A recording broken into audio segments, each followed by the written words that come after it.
প্রথাগত প্রোটোকল ভেঙে ফেললেন তারেক রহমান, বুকে তুলে নিলেন এক পুলিশ সদস্যকে।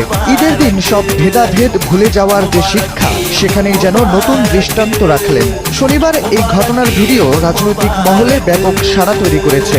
বিএনপির স্থায়ী কমিটির সদস্য ডাক্তার AZM জাহিদ হোসেন ভিডিওটি শেয়ার করার পর নেটিজেনদের প্রশংসায় ভাসছেন তারেক রহমান।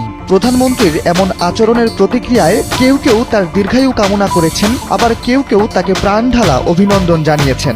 ভিডিওটি সামাজিক যোগাযোগ মাধ্যমে শেয়ার করে দিয়ে সমাজ কল্যাণমন্ত্রী লিখেছেন, এই দৃশ্য ঈদের আনন্দ আরো কয়েক গুণ বাড়িয়ে দিল। যেমন রাষ্ট্র চাই ঠিক সেই পথে। জানা গেছে ঘটনাটি ঘটেছে রাজধানীর জাহাঙ্গীর গেট এলাকায়। ঈদের দিন হঠাৎ গাড়ি থামিয়ে সেনা ও নৌ সদস্যদের সাথে আনন্দ ভাগাভাগি করতে নামেন তারেক রহমান।